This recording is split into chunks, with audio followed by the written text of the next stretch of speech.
हैसियत के बराबर के लोगों का जवाब मैंने इस पर कहा है कि मैं कोर्ट में ही अपना जवाब दूंगा। एक महिला के सम्मान का विषय, और मैं इस पर अब बात इसलिए भी रखना चाहता, मीडिया के लोग बहरे दौड़ाई है। मैं बहुजन समाज के अस्तित्व पे खतरा बन गया है। चारों तरफ से संविधान में जो प्रदत्त अधिकार उनको मिले हैं, उन अधिकारों को खत्म। आप बोला भाई, बताओ।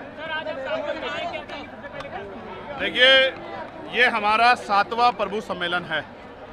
सहारनपुर से शुरू हुए हैं और 18वां सम्मेलन खत्म हो गए, तब हमारे मंडल स्तरीय सम्मेलन खत्म होंगे। और ये सम्मेलन का उद्देश्य ये है कि आज बहुजन समाज के अस्तित्व पे खतरा बन गया है। चारों तरफ से संविधान में जो प्रदत्त अधिकार उनको मिले हैं, उन अधिकारों को खत्म किया जा रहा है। चाहे वो आरक्षण हो, चाहे शिक्षा हो, चाहे नौकरियां हो, चाहे और जमीनें मिली हो, चाहे और अधिकार हो, उन सब अधिकारों पर डाका पड़ रहा है।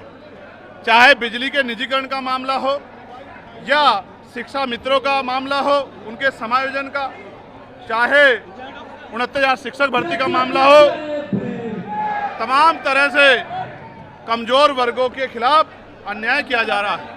मुसलमानों पे बुलडोजर चल रहे हैं, उनके घरों को जमींदज किया जा रहा है, उन पे गोलियां चल रही है।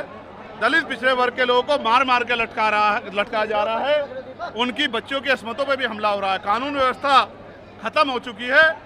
ऐसे में अस्तित्व बचाओ, समाज में भाईचारा बनाओ, कमजोर वर्गों को जोड़ो और जोड़ के प्रभु जन सम्मेलन के जरिए भविष्य की तैयारी करो।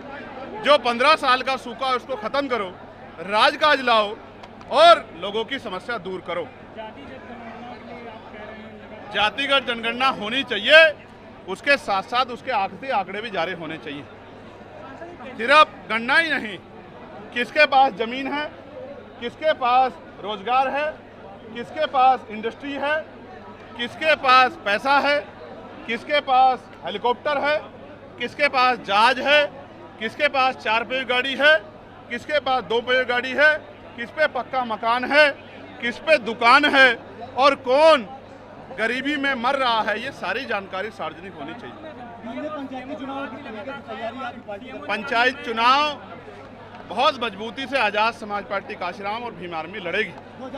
उसके लिए वो संघर्ष कर रही है, गांव-गांव प्रचार कर रही है, बूथ कमेटियां बना रही है, सेक्टर कमेटियां बना रही है, ग्राम पंचायत समितियां बना रही है, भाईचारा को 12 जातियों को जोड़ के भाईचारा कमेटी बना रही है। तमाम तरह से उनके मुद्दों के लिए संघर्ष कर रही है।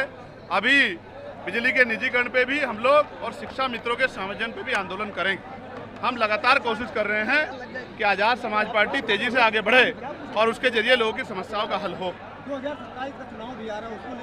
2027 के चुनाव से पहले जो गुंडा राज उत्तर प्रदेश में चल रहा है, उसको खत्म करना होगा। जैसे आपने देखा 50 झुग्गियां जली, कोई मुआवजा नहीं मिला, सीएमओ को हटा दिया गया, उसको जाति सूचक गालियां दी गई, उसको सिस्टम में आने का न्योता दिया गया, ना करने पे उसको हटा दिया गया। इसका मतलब आप समझिए कि जो दलित पिछड़े वर्ग का व्यक्ति, मुस्लिम समाज का व्यक्ति इनके सिस्टम में नहीं आएगा, उसको अपमानित भी करेंगे, उसको हटा भी देंगे। ये आपके सामने हो रहा है, ये एक छिपा हुआ नहीं है। और जिस तरह से कौशाम्बी में सरकार ने गलत तरह से षड्यंत्र करके जिनकी बेटी के साथ अन्याय हुआ, उन्हीं को आरोपी बना के उनके लिए लड़ने वालों को जेल में डाल दिया। ये भी पाल समाज के साथ जो अन्याय हो, ये भी किसी छिपा हुआ नहीं। इसलिए मैंने उस घटना की सीबीआई जांच की मांग की है। बहुत जल्द मैं उस परिवार से मिलने के लिए भी जाऊंगा। मैंने इस पर कहा है कि मैं कोर्ट में ही अपना जवाब दूंगा। एक महिला के सम्मान का विषय, और मैं इस पर अब बात इसलिए भी रखना चाहता, मीडिया के लोग बहरे दौड़ाई है। मैं कई बार इस पर कह चुका हूँ, फिर मीडिया के लोग इस पर सवाल करते हैं। नहीं, मैं हैसियत के बराबर के लोगों का जवाब देता।